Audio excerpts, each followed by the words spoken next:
the brutal reality of stagecoach travel that Hollywood never shows. What if everything you thought you knew about stagecoach travel was wrong? Hollywood gave us action, romance, and wide-open freedom. But the real story? It's one of misery, danger, and sheer human endurance. Buckle up, because today we're leaving the movie magic behind and uncovering the brutal truth of what life on the trail was really like. Hi everyone, it's me from Past Not Past, and I've got a quick update. This channel's having some tech issues, so we'll only post here once or twice a week. But good news. We've launched a brand new channel where we're now uploading 1 to 3 videos every day, full of the same nostalgic stories you love. Check out the link below, hit subscribe, and let's keep the memories alive, together. Hollywood's frontier fantasy versus the cruel conveyance. When we picture stagecoach travel, it's easy to fall under the spell of Hollywood. Our minds go straight to those dusty, windswept scenes from old westerns, epic chases, noble heroes, and dramatic showdowns. Movies like John Ford's Stagecoach made the whole experience look like a thrilling ride through the untamed West, where strangers meet, stories unfold, and danger waits just beyond the next bend. In those classic films, the stagecoach almost feels like a moving theater, a roomy space where characters trade barbed words, secrets come to light, and tension simmers on the open trail. Sure, there's danger, a sudden ambush or a desperate outlaw, but the coach always rolls on, part of the legend of the American frontier. But here's the thing, real stagecoach travel was nothing like that. Not even close. What Hollywood rarely showed was the pure misery of the actual journey. The roads were brutal, the coaches were cramped and unforgiving, and the endless dust turned every breath into a chore. Passengers faced relentless discomfort, motion sickness, bitter cold or scorching heat, and the very real fear of illness or worse. Yet despite all this, the image of the stagecoach became a powerful piece of American mythology, glorifying hardship as adventure and struggle as spirit. The reality, though, was far from glamorous. It wasn't just a rough ride, it was a punishing test of endurance. And today we're pulling back the curtain to reveal just how harsh, dangerous, and exhausting those stagecoach journeys really were. The Concord discomfort. Coach built for endurance, not ease. Now, if we're going to talk about stagecoach travel in 19th century America, we've got to bring up the Concord coach, the superstar of the overland trail. First built back in the 1820s, the Concord coach quickly became the gold standard for long-distance land travel. These rugged vehicles were the pride of the American stage line system and stayed in use, virtually unchanged, for nearly 75 years. That's how solid the design was. But let's not mistake solid for comfortable. One of its most famous features was its unique suspension system. Instead of using stiff metal springs like many other wagons of the time, the Concord coach body was hung on heavy leather straps. These thick straps allowed the whole carriage to rock and sway as it moved along the road. On paper, this was meant to give passengers a smoother ride, especially on the better-maintained roads back east. But once the coach hit the unforgiving trails of the Wild West, that so-called smooth ride quickly turned into a non-stop roller coaster of rattling bones and bruised backs. Even Mark Twain had a thing or two to say about it. He once told the story of a coach strap snapping under the weight of overloaded mailbags. That's right. Those leather suspensions could give out entirely, leaving everyone on board lurching and jolting in every direction. And that was just the beginning. What really shocked most passengers wasn't just the bumpy ride, it was the sheer lack of space inside. Concord coaches were technically designed to hold 6, maybe 9, at most 12 people inside. But stagecoach companies often packed in even more, treating human comfort like an afterthought. Some unlucky travelers had to perch on top of the coach or hang on from the sides just to catch a ride. Now picture this. The inside of a Concord coach measured only about 4 feet wide and 4.5 feet tall. That's tighter than the trunk of most modern SUVs. People were squeezed shoulder to shoulder, knee to knee, with no room to stretch, twist, or even turn around. And remember, these were often complete strangers. So, personal space? That just didn't exist. Twain, always with his sharp wit, once joked that during the ride, passengers would end up piled up in front. all jumbled from the coach's constant swaying. He even said at times they were standing on our heads, thanks to the violent jerks of the journey. It may sound funny now, but back then it was pure misery. And just when you thought it couldn't get worse, forget about glass windows. On the rougher western routes, stagecoaches often replaced windows with leather or canvas roll-down flaps. Why? Because the violent bouncing would shatter glass in no time. That meant passengers were exposed to the full force of the elements. Choking clouds of dust, freezing wind, scorching sun, or even driving rain. Sometimes all in the same trip. And to top it off, the mail, the lifeblood of many stage lines, was often loaded right inside the coach with the passengers. Bags of letters and parcels took up precious space, turning an already cramped ride into a hot, dusty, suffocating mess. The Concord coach may have been a technological marvel in its day, but let's be real. It was a brutal test of physical and mental endurance. One traveler summed it up perfectly, saying he was bounced from the seat to the ceiling to the side of the coach in a non-stop blur of discomfort. No joke, he added, and he meant it. Stagecoach travel wasn't about enjoying the scenery, it was about surviving the journey. If you had to ride a stagecoach for just one day, what do you think would be the hardest part to endure? Surviving the stops, way stations, and refreshments. Now you'd think that after hours, sometimes days of being rattled around inside a cramped, dusty stagecoach, passengers would look forward to those brief stops along the route. A chance to catch their breath, stretch their legs, maybe grab a decent meal or, heaven forbid, rest. But in truth, these way stations rarely brought much relief, and in many cases they only made things worse. There were two main types of stops along a stagecoach line: swing stations and home stations. Swing stations were the quick pit stops, bare-bones outposts set up strictly to swap out tired horses for fresh ones. That's it. No food, no rest, no conversation.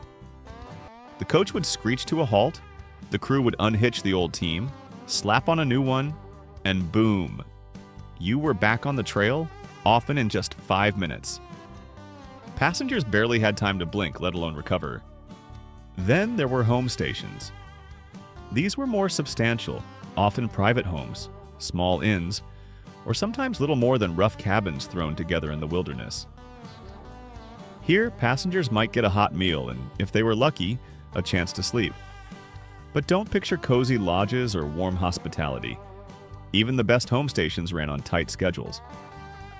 For instance, on the Butterfield Overland Mail Route, one of the biggest and busiest services of its day, stagecoaches stopped for just 10 minutes at each station.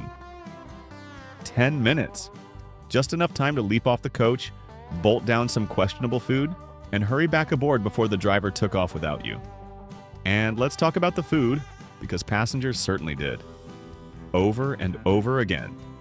If there's one thing that stagecoach travelers agreed on, it was this. The food was awful. The station keepers knew travelers had no other options, and they milked that monopoly for all it was worth. Prices were high, the portions were small, and the quality, absolutely dismal. Granville Stewart, a frequent and long-suffering traveler, once complained that every meal was the same. And he wasn't exaggerating.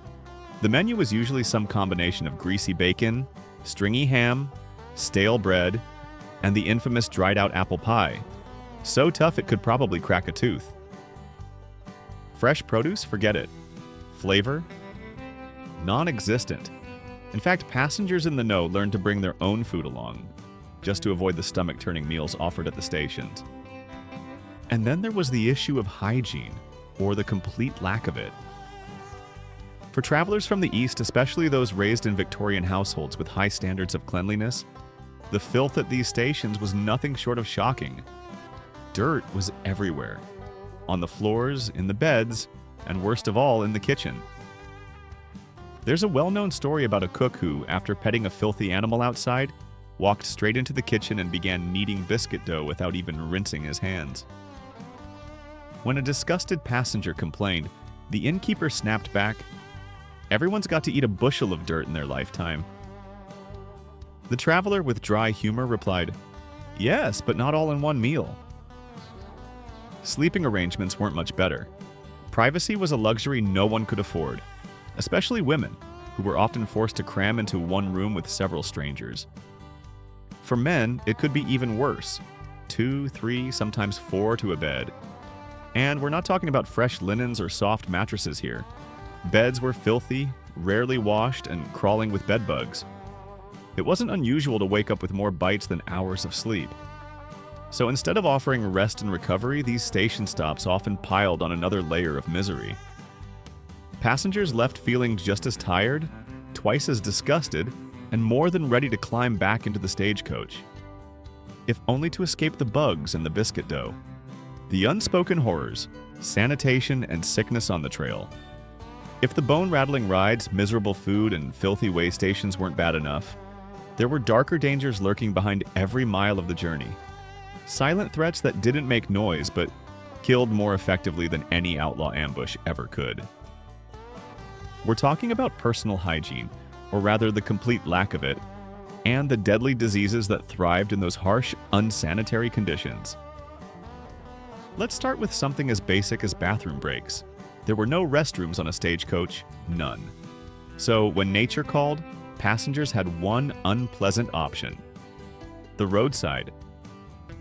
Privacy? Forget it. You did your business behind a bush, if there was a bush, and then scrambled back into the coach before it left you behind. And remember, these trips could last not just hours, but days or even weeks. Staying clean, or even just feeling human, was almost impossible. When the coach stopped at a way station, you might hope for a chance to freshen up.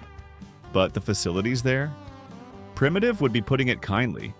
Washing up often meant bending over a horse trough.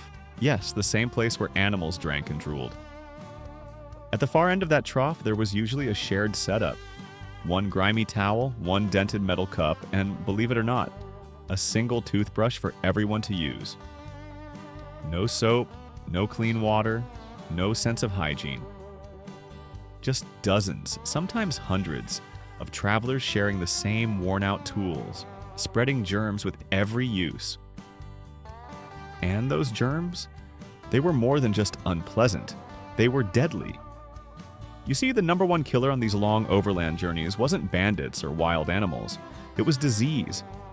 In fact, historians estimate that for every one person killed by a gun or accident, as many as 9 died from illness. One of the deadliest threats was cholera, a fast-moving, merciless disease spread through contaminated water. And on these dusty, remote trails, almost all the water was questionable.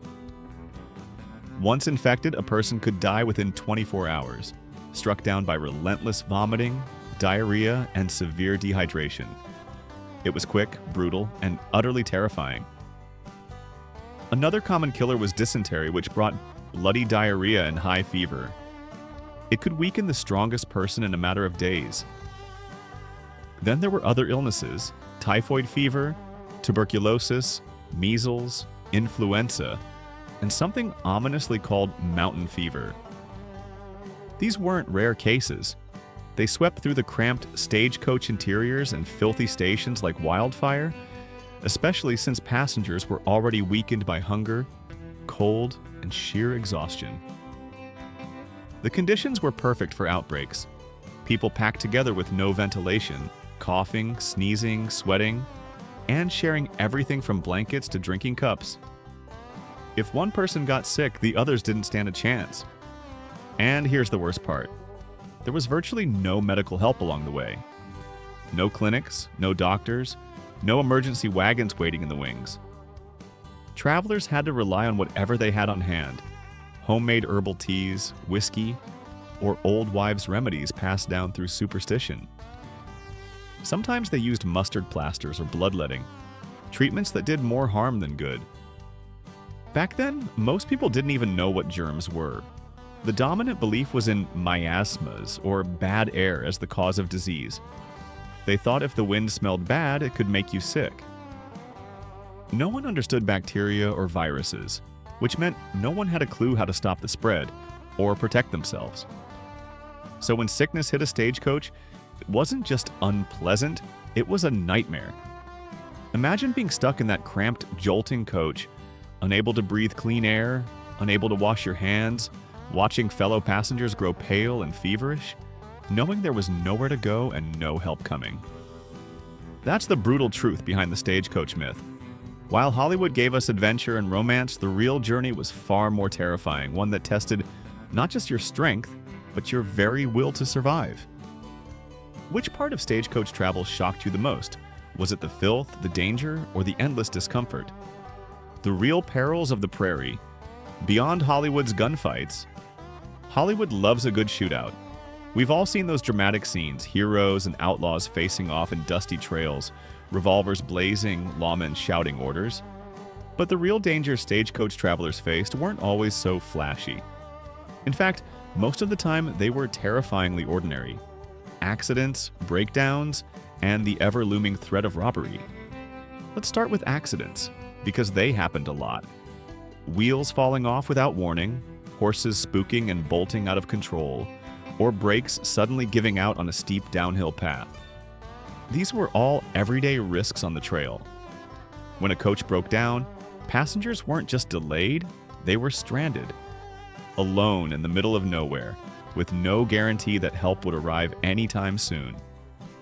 The causes were many: brutal road conditions, rickety wooden wheels that gave out under pressure, axles snapping clean in two. Sometimes the drivers themselves were at fault, rushing across dangerous terrain, misjudging a curve, or worse, drinking on the job.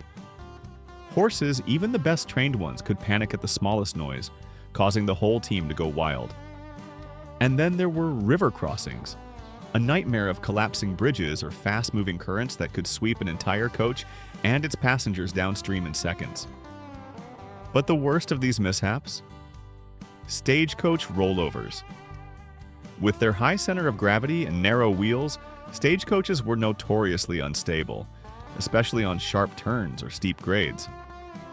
All it took was one wrong move and the entire coach would flip, crashing into the dirt, crushing limbs, breaking bones, or worse. Many travelers didn't survive these accidents. For some, the journey ended not with a destination, but with disaster. Then there were the robberies, which added a whole other layer of fear to an already grueling experience.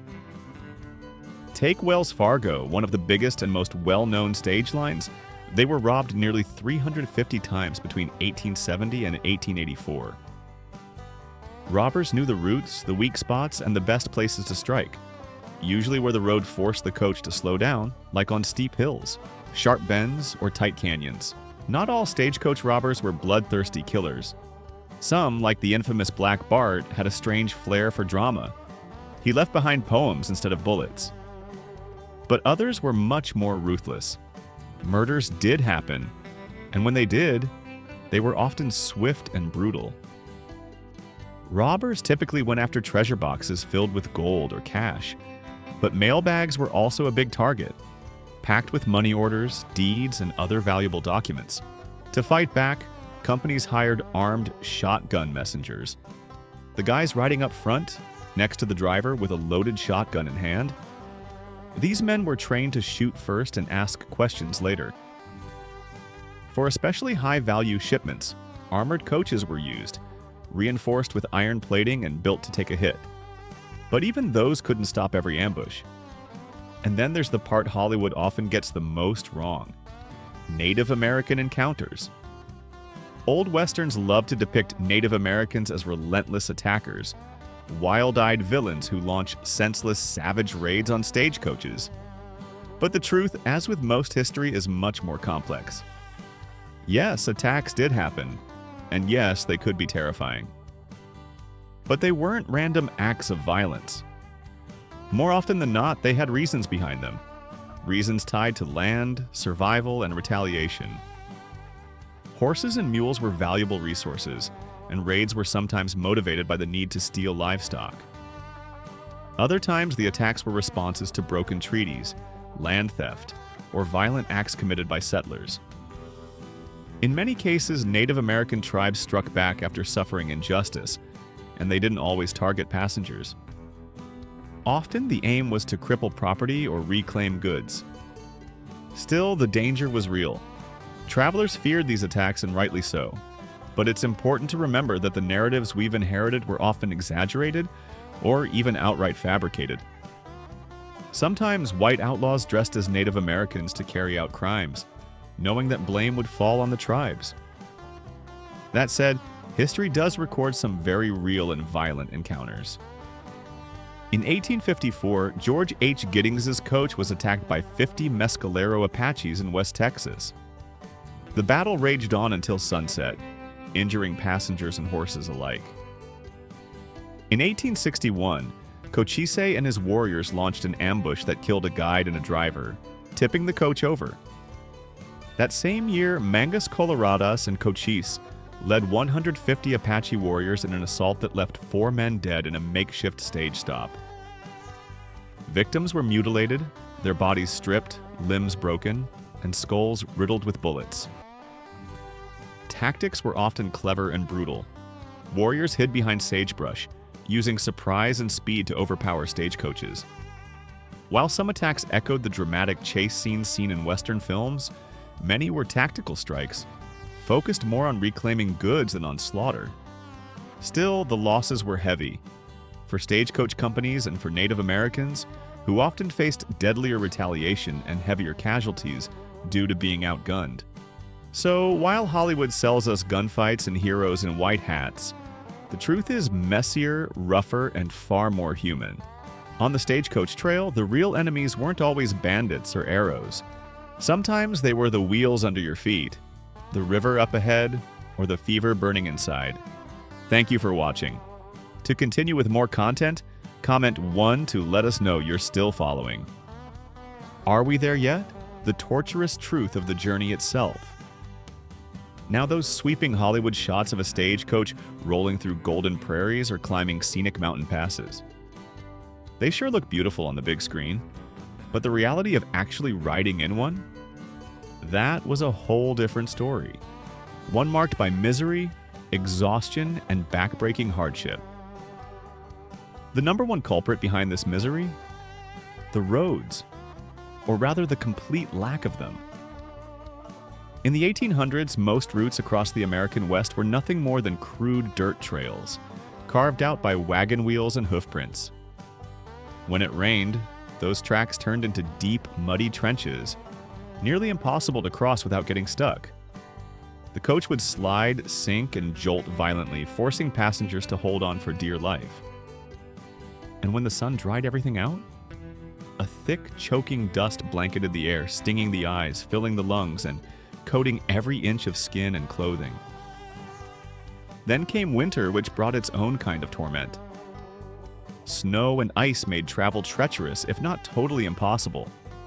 In many areas, deep drifts shut down routes entirely, stranding travelers or halting shipments for weeks on end. Nature ruled the West, and it didn't care how urgently you needed to reach your destination. But perhaps the most dreaded roads of all were the so-called corduroy roads. If you've never heard of one, imagine rows of logs laid side by side over swampy ground. Sounds clever in theory, but in practice, it was like riding a wooden jackhammer for miles on end.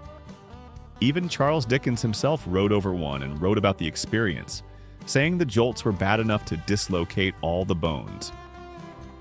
That wasn't an exaggeration. Passengers were tossed around like sacks of flour, slammed into the seat, the roof, and each other with every bounce and bump. And as if the roads weren't bad enough, the speed of the journey was painfully slow.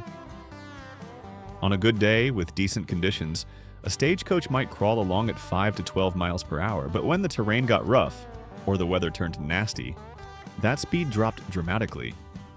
Sometimes they'd only make 7 to 12 miles in an entire day. That's slower than a jog. A trip that would take a few hours in today's car could stretch out to 3 grueling days, or more by stagecoach. All that constant bouncing and jostling took a serious toll. Passengers ended each day sore, bruised, and completely drained. Their muscles ached, their bones rattled, and their patience? That wore thin very quickly. It didn't help that the coach interiors were packed tighter than a tin of sardines. Every inch was occupied by people, mailbags, parcels, even crates. There was no stretching out, no leaning back.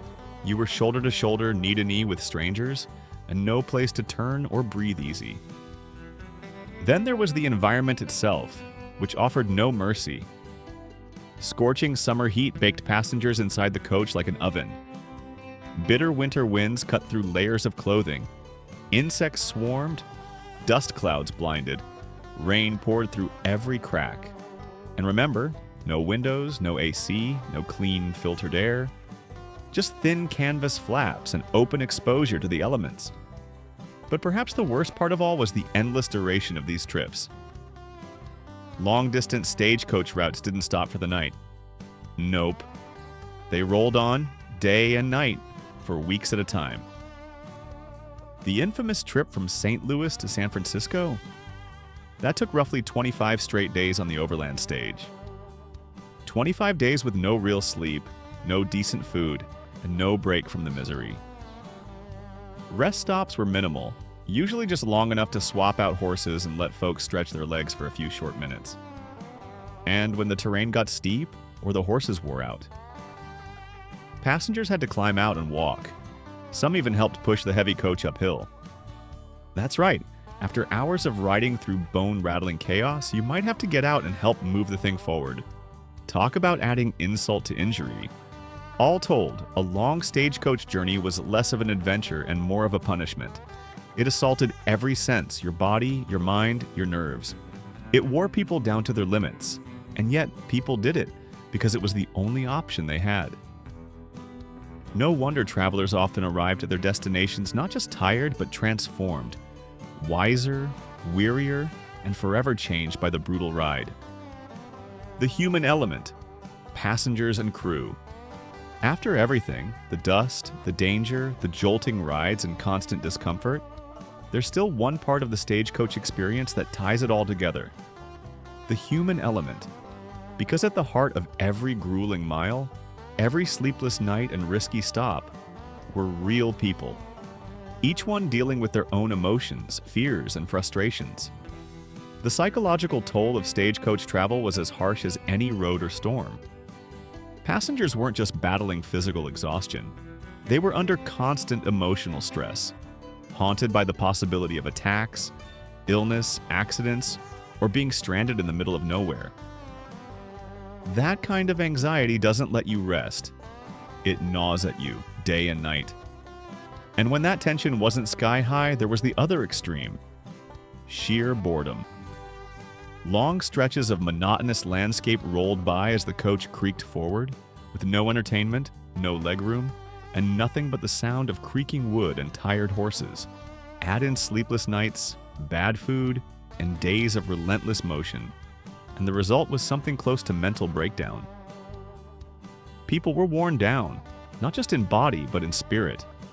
Every mile tested their patience, every hour tested their strength. And then there was the social side. Imagine being locked in a cramped, swaying box with 6 or more total strangers for days on end. Tempers could flare, nerves fray, and little annoyances become big problems very fast. That's why major companies like Wells Fargo developed what were essentially survival rules, unwritten laws to keep things from boiling over. Some of these rules were practical, others were downright funny, but they all spoke to the reality of riding in close quarters. One rule: share your liquor. Because generosity made the misery a little more bearable. Another: spit with the wind. A hygiene tip that probably saved a few arguments. And shirts. One warned against snoring on your companions, which in such a small space could start a full-blown riot. Another emphasized being courteous to women, especially since female passengers were often outnumbered and more vulnerable. And in moments of danger, like a runaway coach, the rule was simple: stay calm, because panicking would only make things worse. Some advice was more about avoiding landmines, like don't talk politics or religion, 2 topics guaranteed to spark conflict in an enclosed space. Other rules urged passengers to keep things civil. No swearing, no boasting, and absolutely no pointing out the spots where past attacks or robberies happened. Fear, after all, didn't need help growing. Now, while passengers bore the brunt of discomfort, the stagecoach crew had it just as hard, if not harder. The driver, often called the whip, was in charge of a team of horses in a vehicle packed with cargo, people, and danger.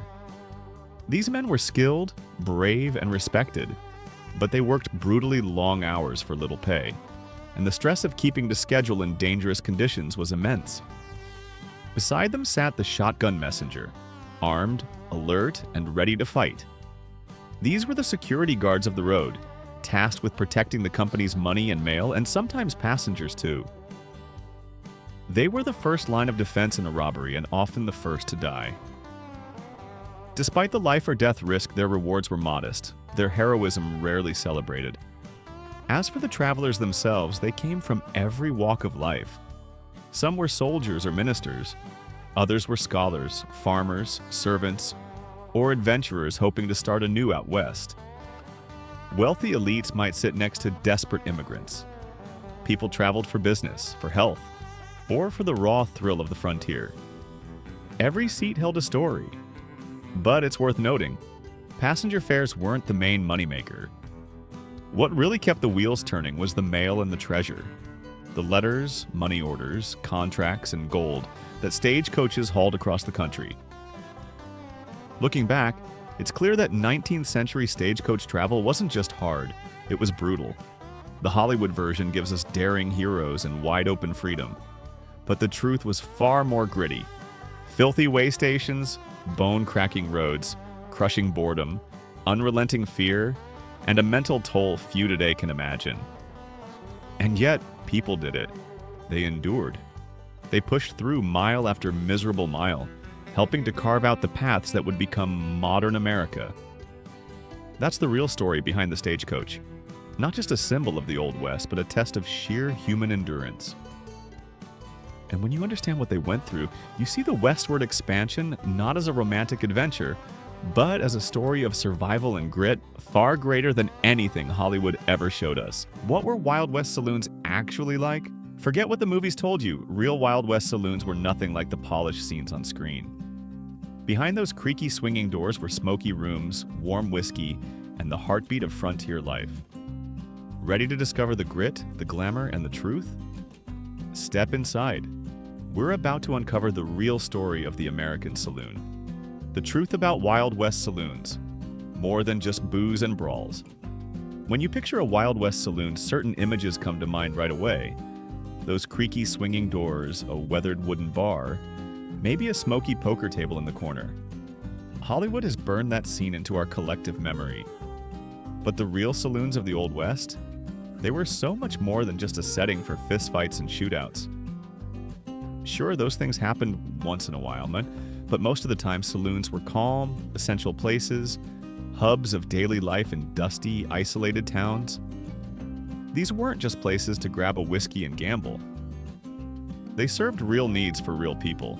In fact, in some frontier towns, the saloon was the town. It might double as a post office, a courtroom, or even the local news center where folks came to catch up on everything from cattle prices to who just got married.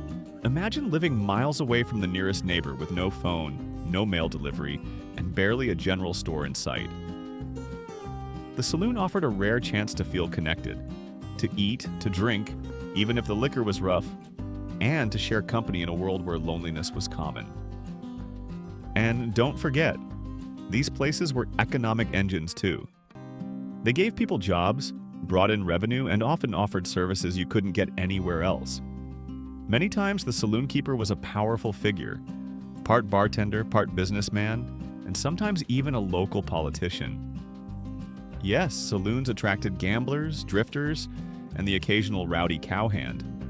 But more often than not, the people inside were just regular folks, ranchers, railroad workers, settlers, looking for a break. The idea of constant chaos? That's Hollywood talking. The truth is, Wild West saloons were complex, vital places that kept frontier communities going. And while they may not have always been glamorous, they were a whole lot more human than the myths make them out to be. What they really drank in the Wild West's rough and ready saloons. Walking into one of those early frontier saloons wasn't like stepping into a Hollywood set. There were no polished brass rails or uniformed bartenders.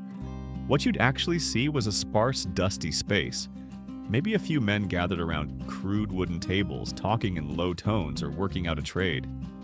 A simple plank or rolling cart doubled as the bar, where a saloon keeper, or sometimes just whoever was handy, poured out the drink of the day. And let's be honest, the drinks weren't exactly top shelf.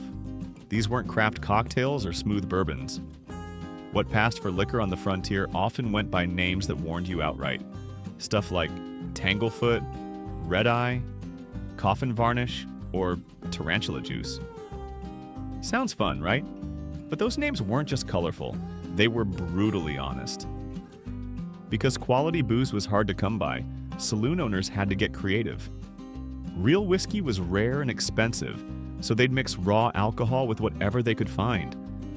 We're talking about ingredients like burnt sugar to fake aging, ammonia to add bite, or even gunpowder and turpentine to give it a kick. Sometimes they added chewing tobacco for color or taste. The result? A drink that could knock you flat or send you running for a doctor, if there was one nearby. One of the most iconic drinks of the era was something folks called firewater. It wasn't a specific brand or recipe. It was any high-proof liquor strong enough to ignite when poured over a flame. Traders would literally light it on fire to prove just how potent it was.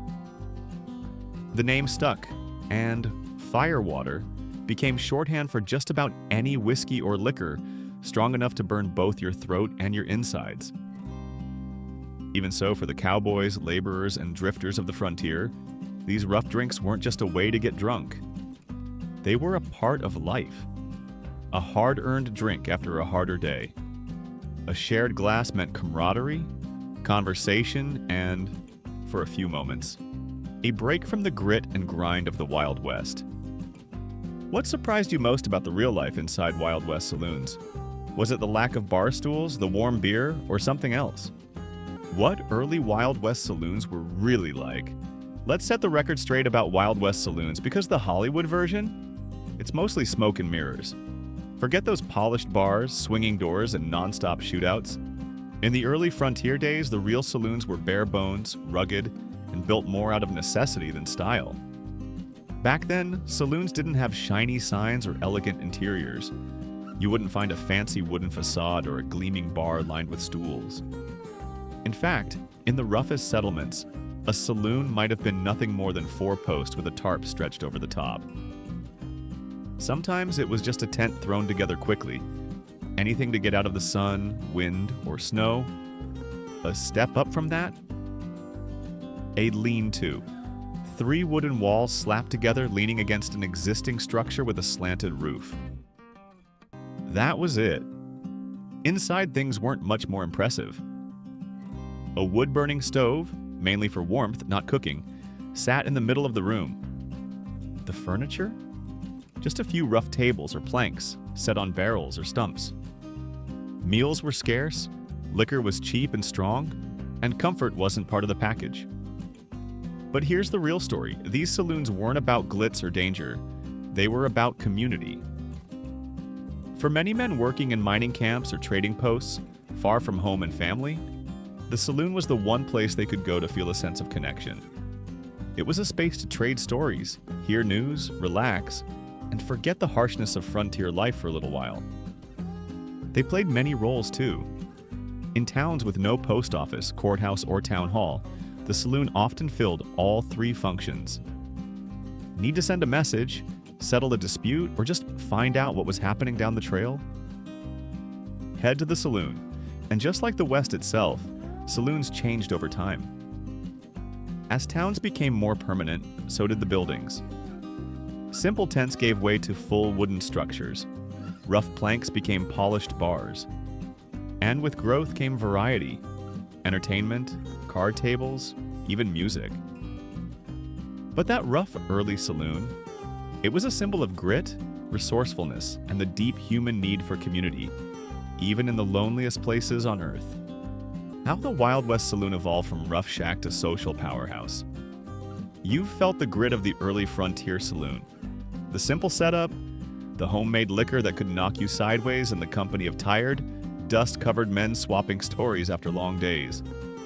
But as you glance around that bare-bones scene, you might start to wonder, where's the rest of the picture? The roulette wheels, the stage performers, the velvet-trimmed bar stools we've come to expect from Old West lore? Well, those fancier touches didn't exist in the earliest days, but they were coming. As more people pushed west of the Mississippi in search of land, gold, or simply a new start, the frontier began to change. Rough mining camps turned into towns. Tents gave way to timber buildings, and saloon keepers saw an opportunity. No longer were they just selling cheap whiskey in shacks. They started building real businesses with proper walls, floors, and features designed to draw in the growing crowds. A big reason for this shift? The railroad. As trains carved paths across the continent, they didn't just bring lumber, nails, and flour, they brought people. Settlers, travelers, salesmen, immigrants. Towns sprang up almost overnight along the rail lines, and they needed places to eat, rest, drink, and relax. The saloon answered the call, and then some. These new, upgraded saloons became more than watering holes. They were restaurants, hotels, gambling dens, and music halls all rolled into one. Instead of just a drink, you could get a hot meal, a warm bed, a dance with a lady, or a night of poker and piano tunes. And for folks trying to build a new life far from everything familiar, saloons offered a place to gather, to feel part of something, to connect. The numbers say it all. Take Denver, Colorado, for example. In 1860, it had just a handful of saloons. But by 1890, that number had skyrocketed to 478. That explosion mirrors the transformation of the West, from rugged outposts to organized society, and saloons were right at the heart of it all. In a way, the saloon's evolution tells the story of the frontier itself. What started as rough tents serving warm booze became polished establishments that anchored entire communities. The West grew up, and the saloon grew right along with it. Warm beer, high prices, and no ice. Forget everything you know about grabbing a cold one after a long day, because in the Wild West, a chilled drink was almost unheard of. Back then, in those dusty frontier saloons, your whiskey or beer was more likely to be warm than refreshing. With no artificial refrigeration and ice being nearly impossible to come by, especially in remote mining camps, most drinks sat around 55 to 65 degrees Fahrenheit. That was just the way it was, and folks got used to it. It wasn't until the 1880s that things started to change. Adolphus Busch, one of the early beer giants, began experimenting with artificial cooling, and slowly the idea of cold beer started to spread. But for the average cowboy or miner back in the day, a warm pint was just part of life. Once you had your drink in hand, you had to settle up, and the price all depended on where you were. In the rough early saloons, tents, lean-tos, and ramshackle shacks, you could grab a shot of whiskey or a pint of beer for just a few cents. These spots catered to hard-working men who didn't have much to spare. A drink had to be cheap or no one could afford it. But if you wandered into a more remote or hard-to-reach place, like the Yukon or deep mountain settlements, prices jumped fast. In those far-off spots, hauling supplies was expensive and risky, and a single shot of whiskey could cost as much as 50 cents. That was a lot of money back then, more than many folks made in a day. In more developed towns like those in Colorado or Kansas, things were a little easier on the wallet. You might get a shot of whiskey for a quarter, or even 2 beers if the saloon was feeling generous. Of course, they'd still be warm. Even the first known saloon in the American frontier, Brown's Hole, opened way back in 1822 near where Wyoming, Utah, and Colorado meet, likely followed this same pattern. Serving fur trappers and mountain men, it offered shelter, a stiff drink, and a break from the unforgiving wilderness. Prices there? We'll never know for sure, but you can bet they were shaped by the same hard realities: scarce supplies, tough living, and customers just looking to forget the cold or heat for a while. From dusty shacks to gilded halls, the rise of the Western Saloon. As frontier towns flourished and populations grew, the saloon followed suit, maturing from rough, thrown-together shelters into refined, permanent fixtures. The days of dirt floors, wobbly tables, and tarp roofs were giving way to something more polished. Walk into a newer saloon by the late 1800s, and you'd be met with gleaming wooden floors, decorated walls, and a real sense of style that reflected both the place and the people who lived there. Saloons on the Great Plains might have been dressed up with cowboy gear, lassos, and old saddles, while those tucked into the Rockies proudly displayed hunting trophies, antlers, bearskins, and other wild mementos from the nearby hills. These decorations weren't just for show, they gave each saloon a unique local flavor, turning a simple bar into a place that felt like home. Now, not every town could afford that level of charm. In smaller or poorer places, some saloons still stuck with the basics. A plain bar counter, a few wooden benches, maybe a lantern or two. But in growing cities, especially those along the booming Pacific coast, saloons became statements of wealth and success. Chandeliers sparkled above polished bars, massive mirrors bounced candlelight across the room, and finely carved woodwork gave the space a real sense of luxury. These weren't just bars anymore, they were the jewels of the town. The bartender, unsung hero of the Wild West saloon. In the Wild West, the bartender was much more than the guy pouring drinks. He was the glue holding the saloon together. Think of him as the Swiss Army knife of frontier society. One minute, he was sliding a shot of whiskey across the bar, and the next, he was stepping between two angry patrons ready to throw punches. Behind that counter, you might spot a rifle tucked discreetly within reach, just in case things took a violent turn. But bartenders weren't just peacekeepers. They were entertainers, event planners, and business managers all rolled into one. In addition to keeping the liquor flowing, they'd often book musicians, manage card tables, and handle the performers, whether that meant saloon girls, singers, or dancers. If someone needed to keep the room buzzing, the bartender was the man for the job. In smaller saloons where hired help was scarce, these multitasking pros did it all. Stocking bottles, sweeping floors, settling accounts, and keeping the vibe just right. Some were so talented, so well known for their skill with spirits and their command of the bar, that they earned the nickname Professor. It wasn't just a compliment, it was a mark of respect. These guys weren't slinging drinks, they were curating experiences. As the century turned and America marched toward modernity, bartending itself became a respected profession. By the early 1900s, there were around 50,000 bartenders working across the country. The competition was fierce and the drinks were getting better. Refrigeration made cold beer possible. Cocktails were more refined, imported liquors started to show up on the back bar shelves, and customers began to expect more than just a splash of firewater. They wanted craft, flavor, and flair. That shift in the saloon scene, from gritty outpost to polished institution, was mirrored in the bartender's own evolution. No longer just a drink slinger in a dusty room, he became the face of hospitality in the West. And in a place where comfort was rare and connection was everything, a good bartender could turn a saloon into the heart of the whole town. The card game that ruled the Wild West, faro, and the gambling culture of saloons. If you walked into a Wild West saloon looking to test your luck, chances are you'd find a crowd huddled around a table playing faro, the undisputed king of gambling games on the frontier. This wasn't just a casual card game. Faro was fast-paced, suspenseful, and easy to learn, which made it wildly popular among cowboys, miners, and gamblers alike. Here's how it worked. 13 cards from the same suit were laid out face-up on the table. Players placed their bets on which card they thought would win. Then the dealer, called the banker, flipped over 2 cards. The first one was the banker's card. If you'd bet on that, you lost your money. But if you'd placed your coin on the second card, the player's card, you won. And you won big. Each round gave players the chance to move their money around, adjust their bets, and take another shot at a win. The result? A thrilling mix of luck, risk, and strategy that kept folks glued to the table for hours.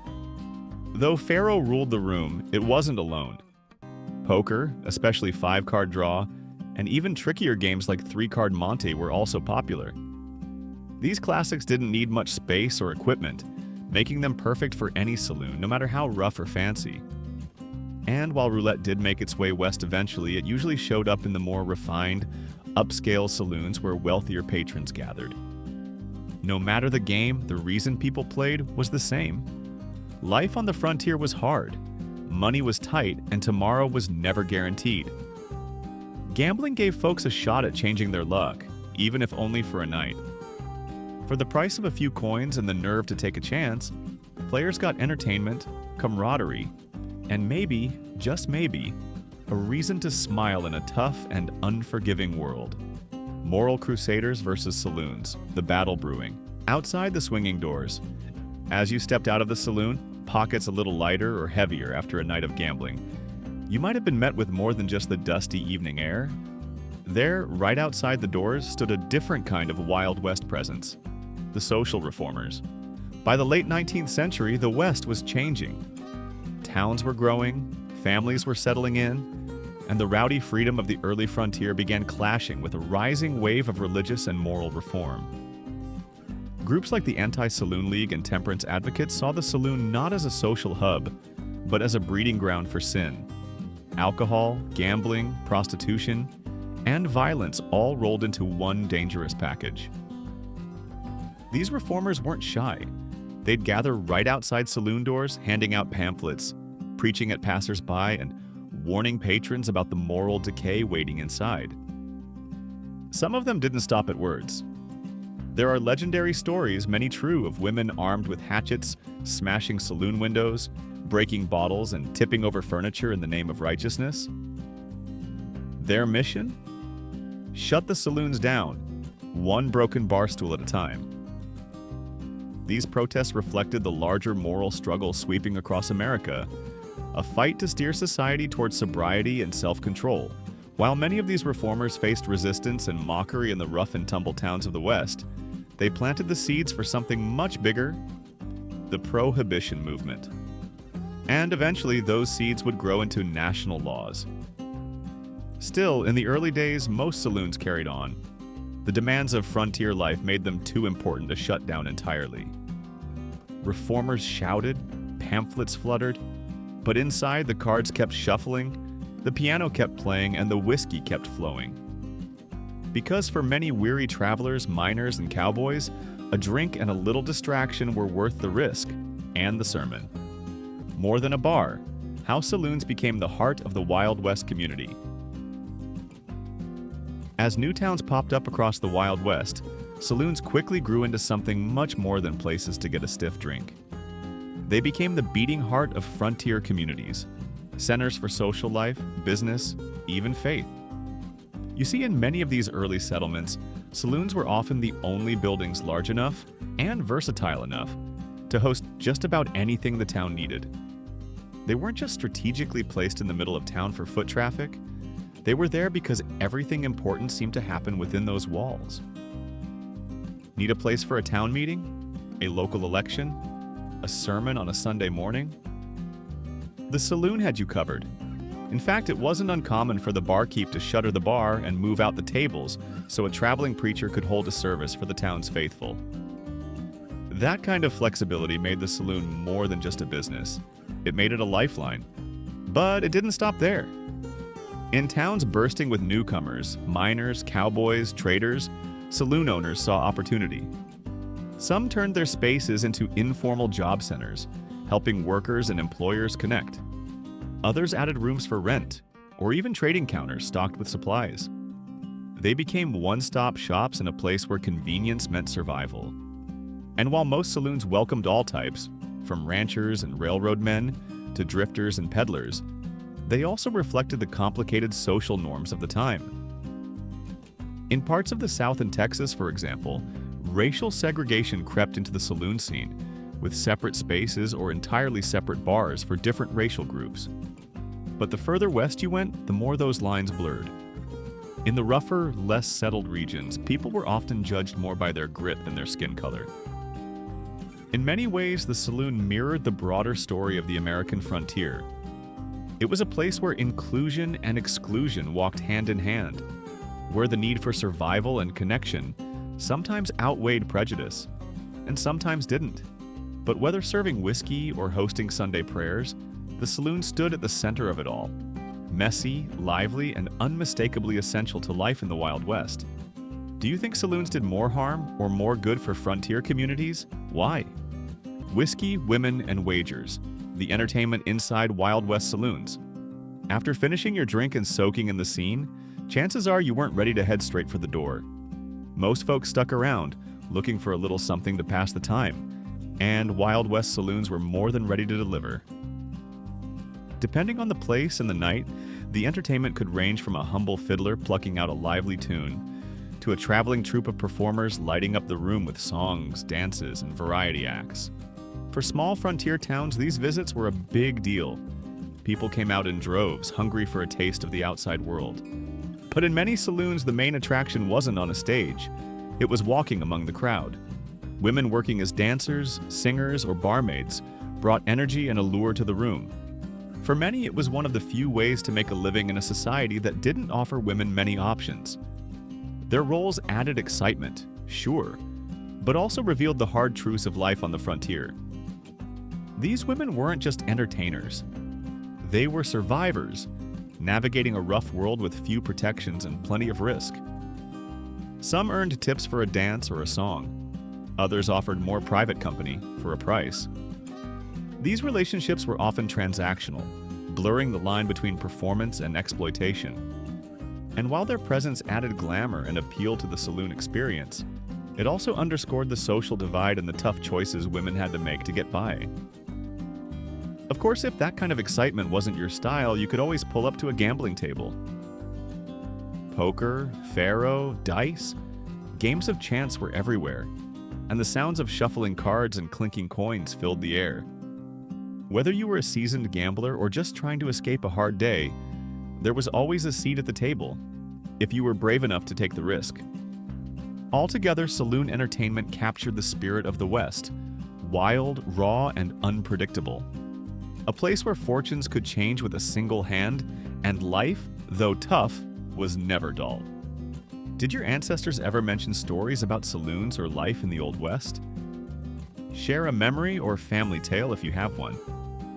No stools, no napkins, the gritty reality of Wild West bar life. Now imagine this. You've got your drink in hand, you're ready to relax, and instinctively you reach for a bar stool. But there isn't one. That's right. Classic Wild West saloons didn't have stools lined up at the counter. Instead, you'd find a long metal footrail running along the bottom of the bar, just a few inches off the ground. Most folks stood, leaned forward, and rested one foot on the rail, striking a casual pose that encouraged quick conversation and easy comings and goings. If you wanted to sit down, your only option was to grab a table, if there was one open. And depending on the saloon's popularity or the time of day, that might be easier said than done. These places could get crowded fast, especially when payday rolled around or a stagecoach rolled into town.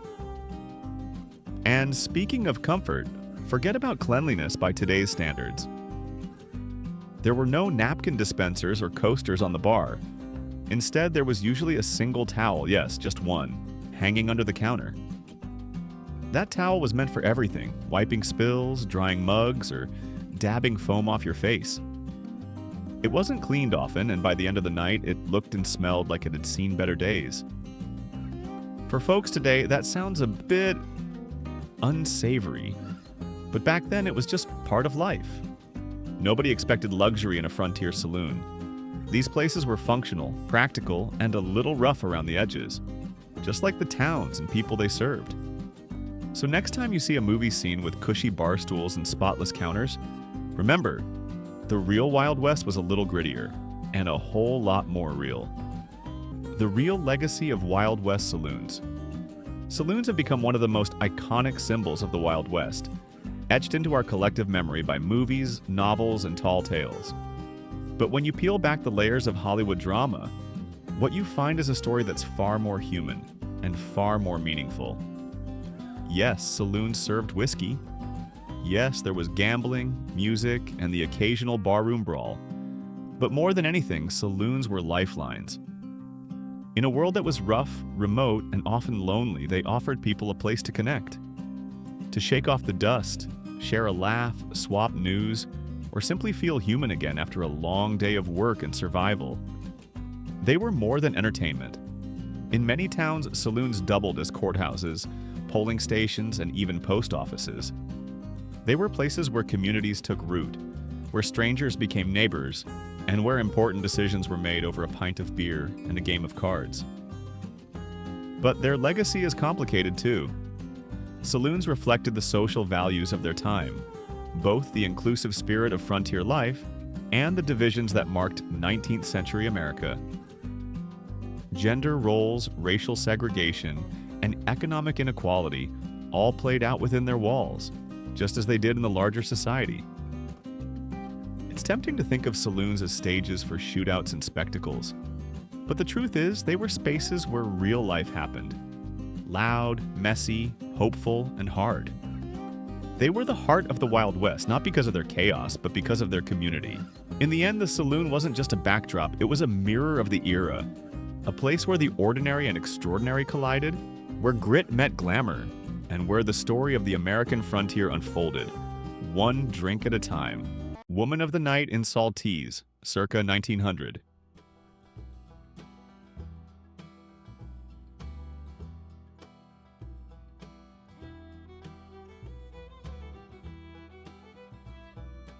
Pioneer family in New Mexico, circa 1900.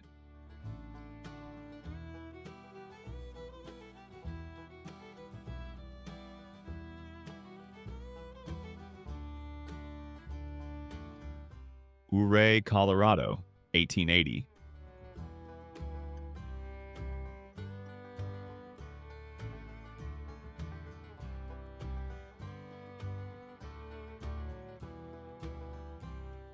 Heavy equipment transport in Texas, 1908.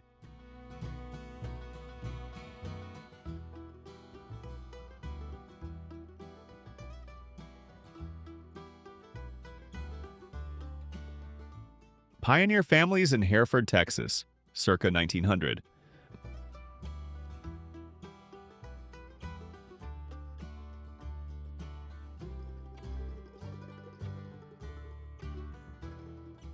Miners in Nevadaville, Colorado, 1895.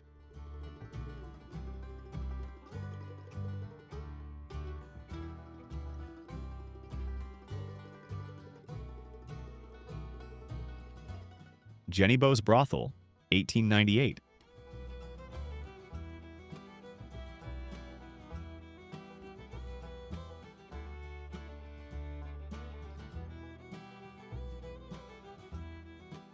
Ute Wedding in Utah, 1874.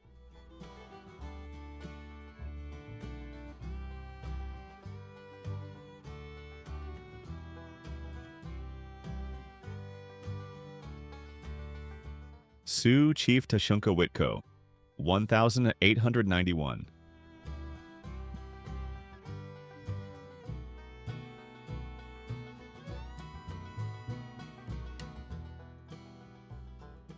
Brothel in Creede, Colorado, 1900.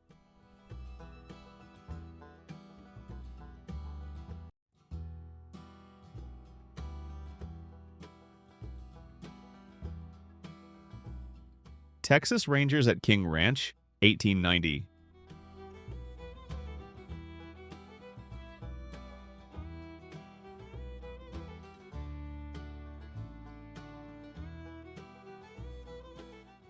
Deadwood, South Dakota's 25th anniversary, 1901.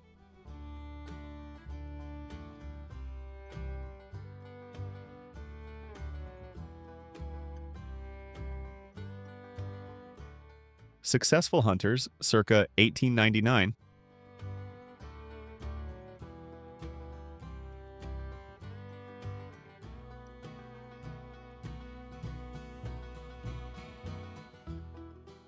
Overland Trail in Oregon, 1870.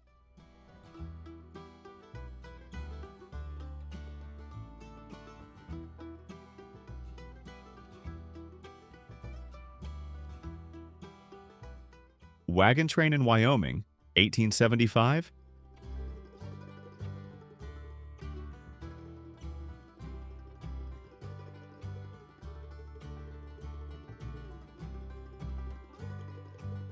Cosmopolitan Hotel under construction, 1880.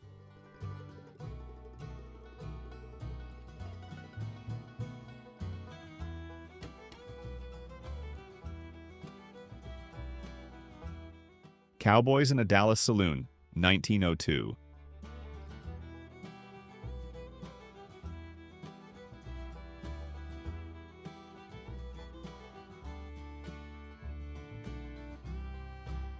Hopi Maiden with Navajo Silver, 1898.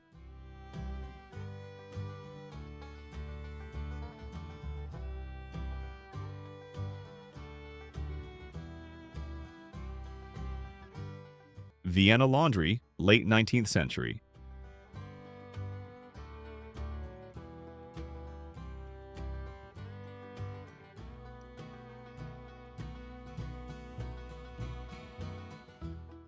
People Fleeing the Dakota War, 1862.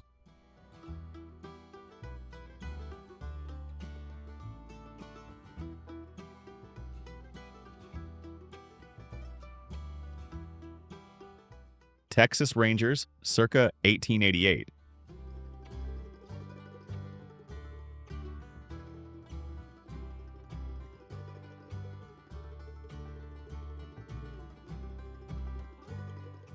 The Three Coffins, OK Corral.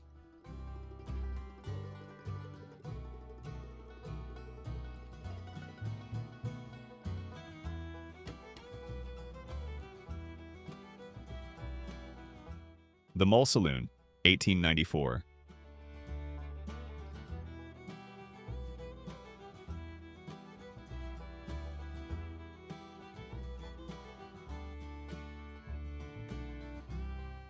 Big Nose George.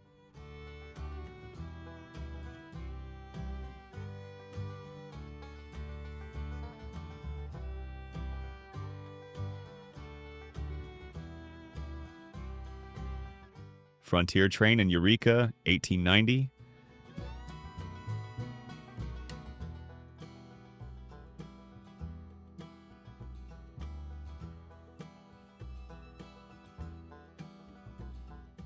Jesse Woodson James.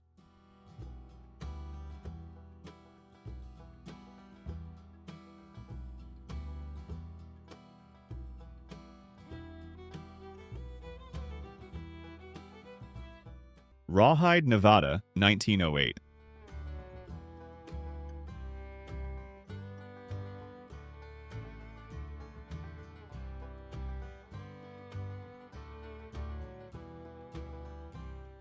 Stagecoaches Meet, circa 1903.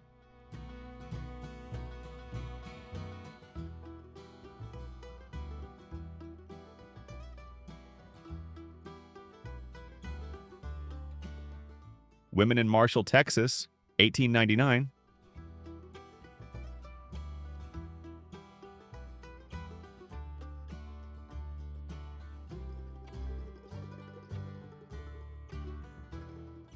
Circleville Massacre, 1866.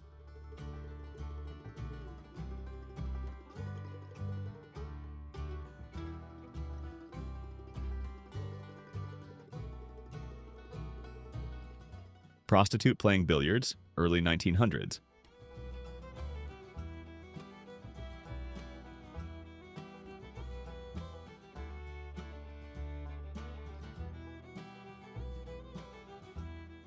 Stonewall Carriage in Trinidad, circa 1890.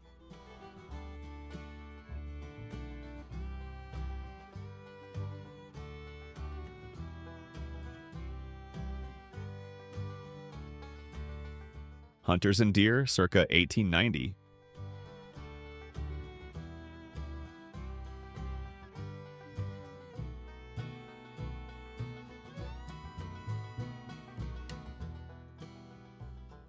Settler Family in New Mexico, 1908.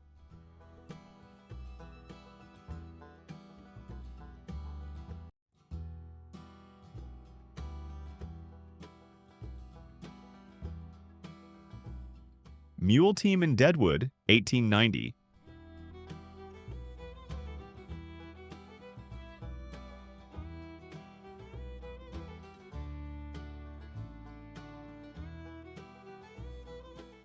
Blackfoot Woman and Child, 1896.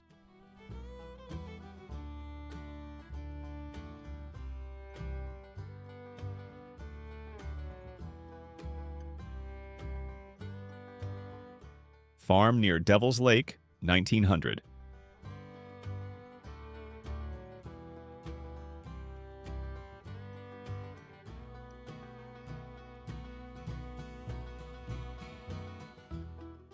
Miners in Leadville, 1879.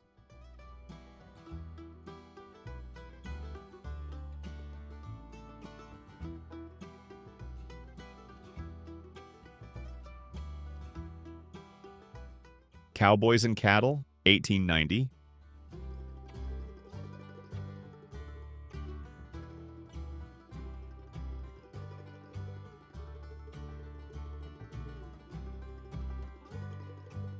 Crittenden Cross, 1876.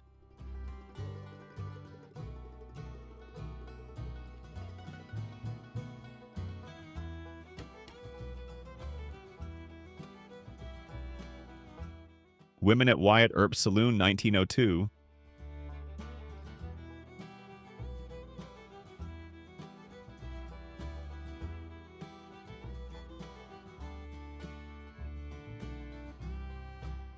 Apache Indians, 1909.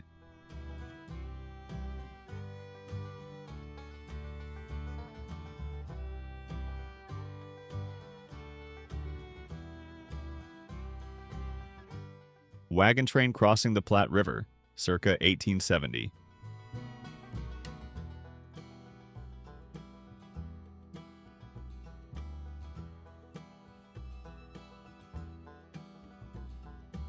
Kingston, New Mexico, 1909.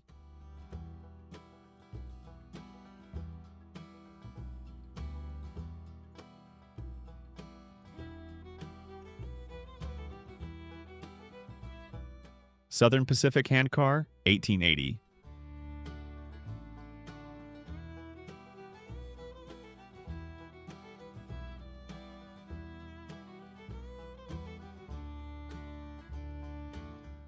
Denver, Leadville, and Gunnison Railroad, 1895.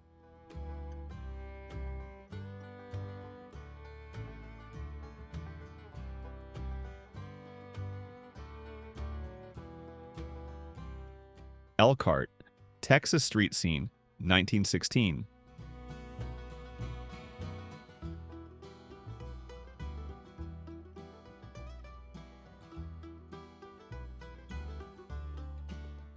Adena Warriors, circa 1908.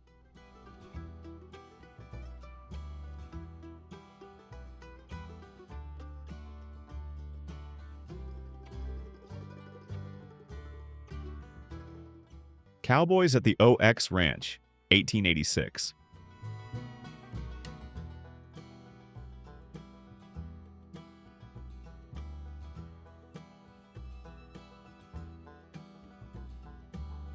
General Custer, 1875.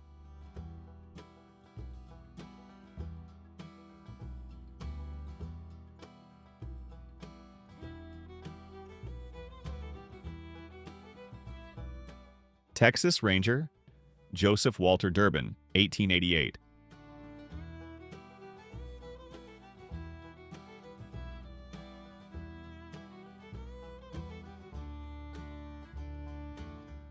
The Wild Bunch, 1889.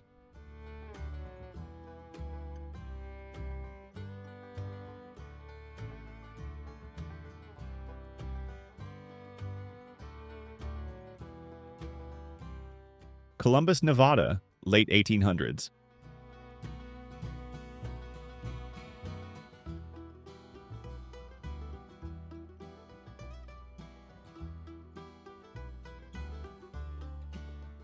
Little Bighorn Battlefield, 1879.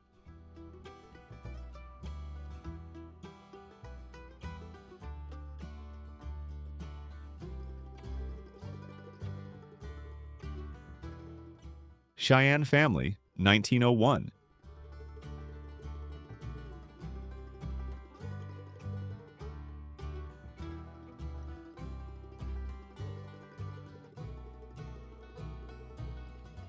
Cayetero Apache Warriors, 1873.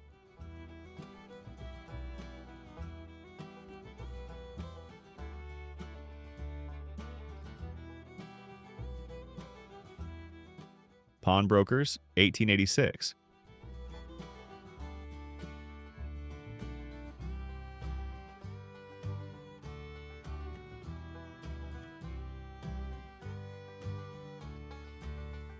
Saloon woman, early 1900s.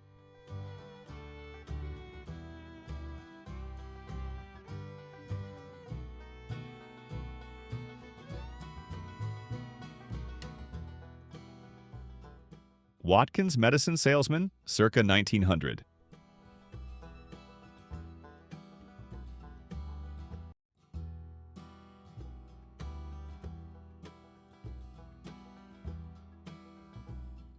Creedy, Colorado train platform, circa 1895.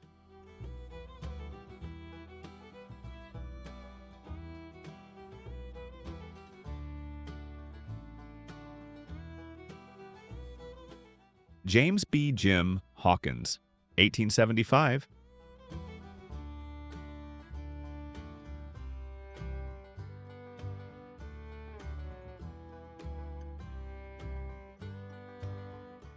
President Theodore Roosevelt in Wallace, Idaho, 1903.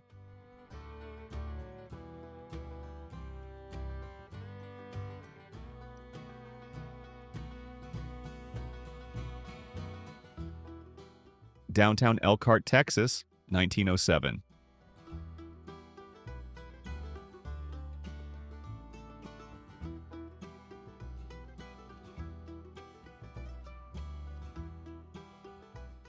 Santa Fe street scene, 1890.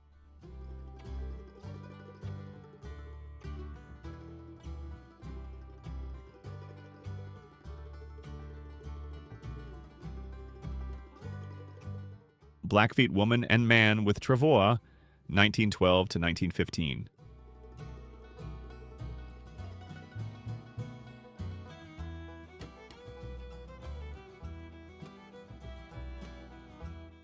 Crow Scouts at Little Bighorn, 1908.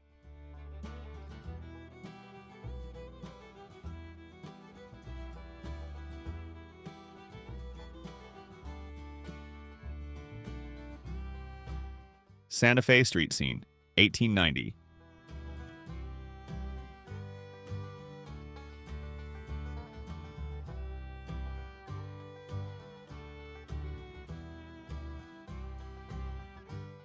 Virginia City Saloon, 1898.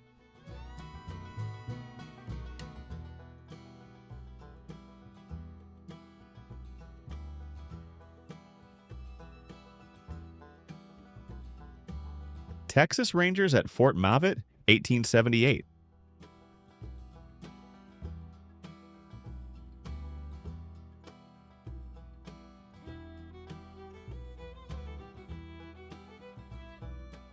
Body, California, 1880.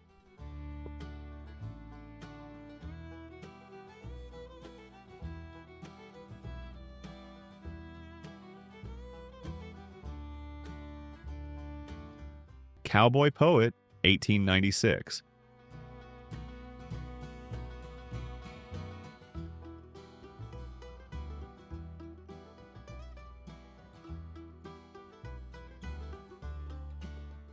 Cowboys at Water Tank, circa 1900.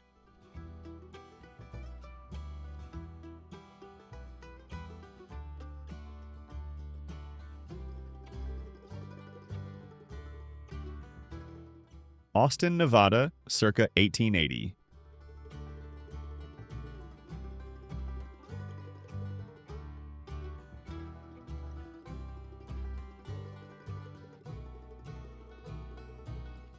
Mountain of Bison Skulls, 1892.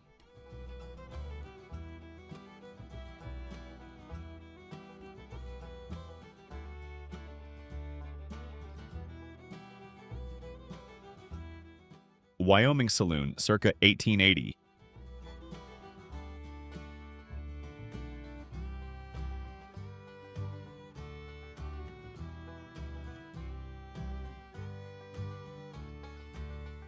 The Masked Outlaw Bill Brazelton, 1878.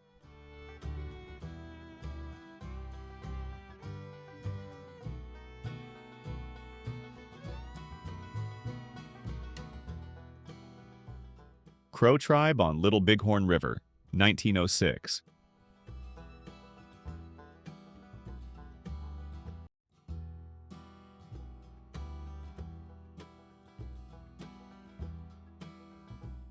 The Sandstorm in Midland, Texas, 1894.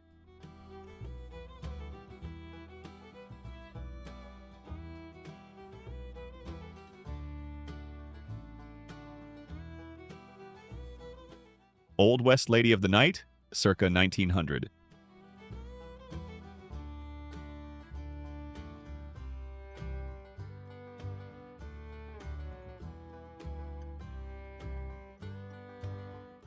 The Man in the Coffin, Reuben Houston Burroughs, 1890.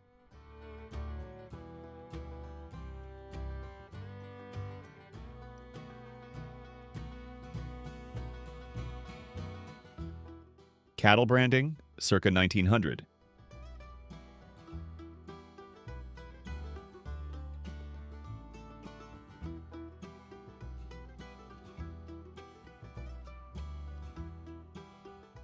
Butch Cassidy.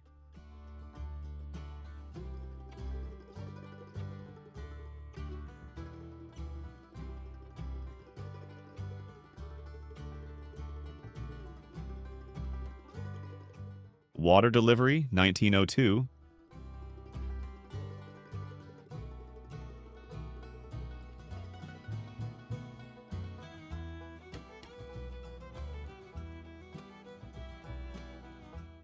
Billy the Kid.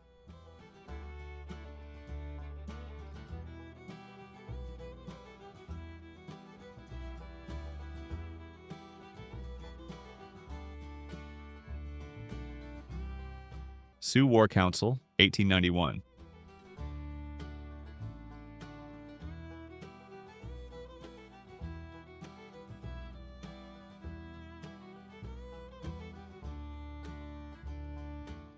Chinese Field Hands, 1898.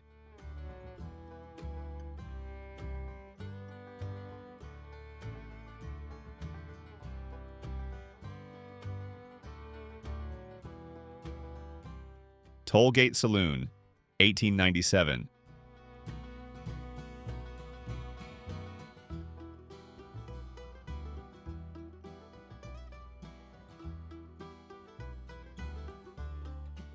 Bell Star.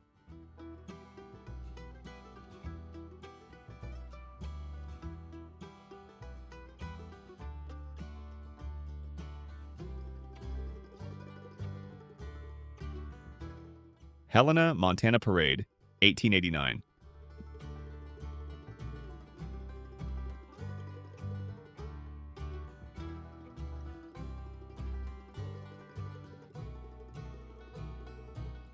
Bloody Bill Anderson.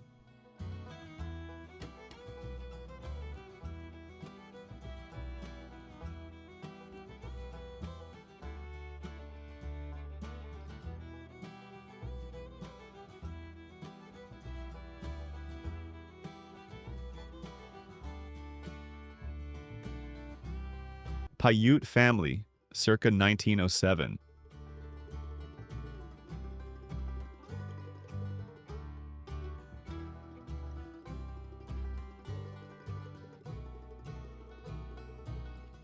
Pioneer Family Resting, 1908.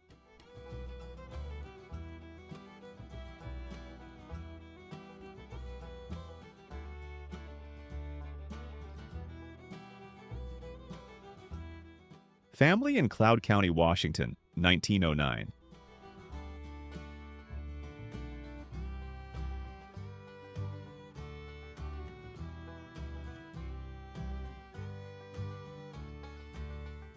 Delia Albert, 1890.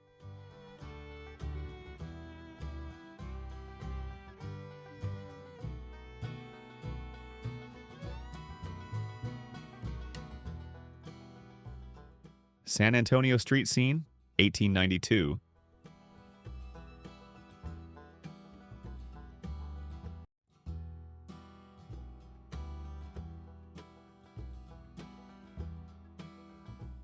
Major Pease's Ranch, 1872.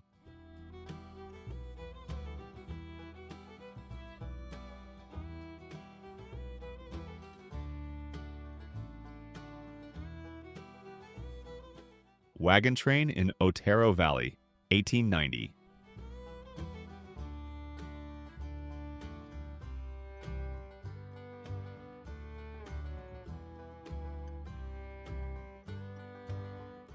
Old West Lady of the Night, circa 1900.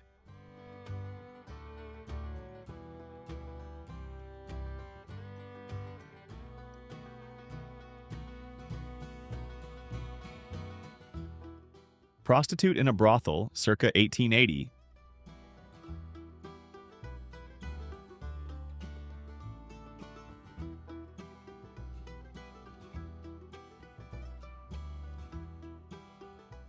Redwood Logging, 1909.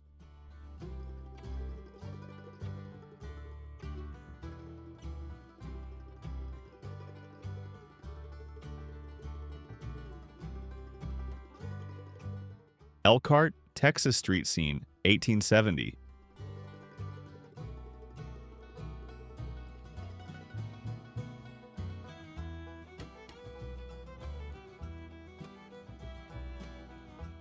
Blackfeet Indians, circa 1900.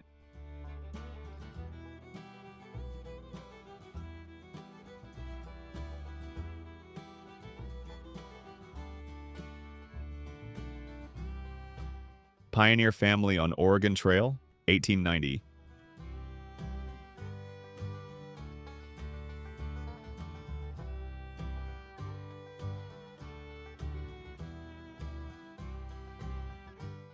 Coal Miners, circa 1900.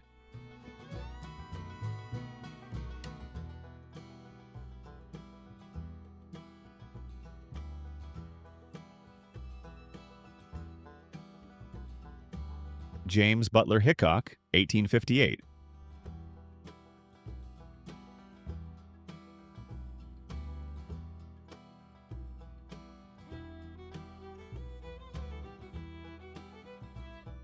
Native American Family, 1883.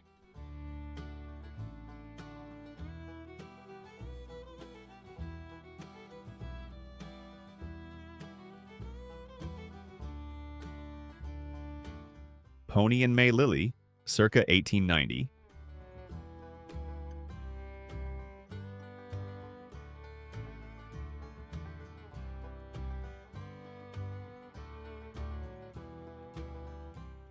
Apache Scouts, circa 1884.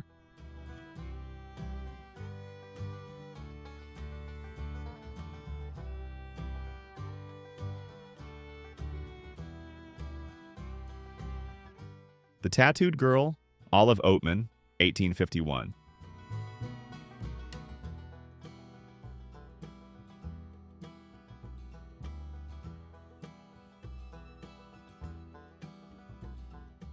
Goldfield, Nevada, 1905.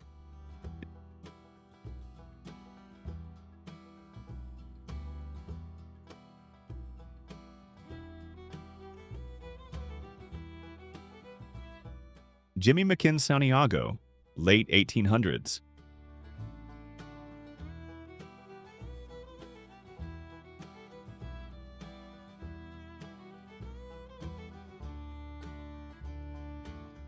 Calamity Jane at Wild Bill Hickok's grave, 1890.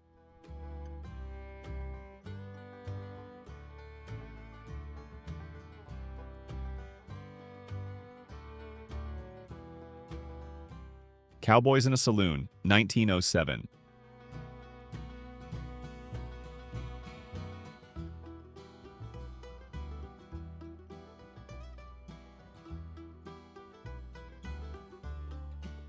First commercial establishment in Goldfield, 1908.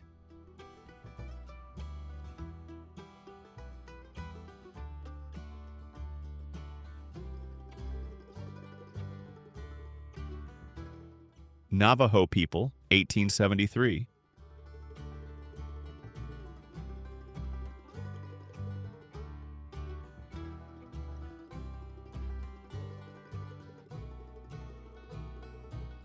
Cheyenne Brothel, late 19th century.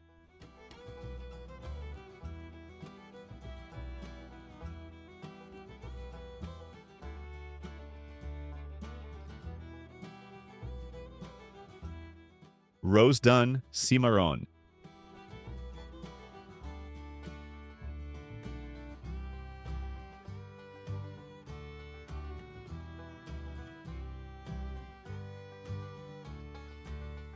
Cavalry soldiers at Fort Keogh, circa 1889.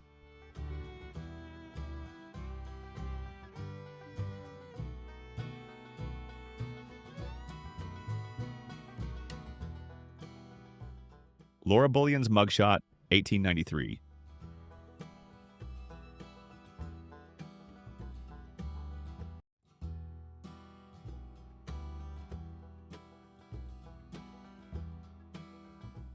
Miner's lunch break, 1905.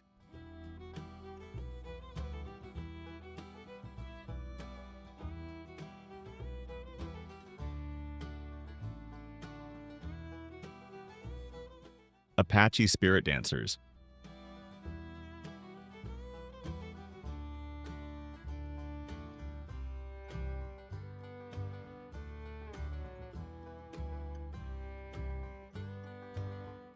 Stagecoach travel wasn't the adventure Hollywood promised. It was a brutal test of grit and survival. What surprised you most about the real journey? Let us know in the comments. And if you enjoyed this deep dive into the Untamed West, give us a like, subscribe, and hit the bell so you never miss another ride into history.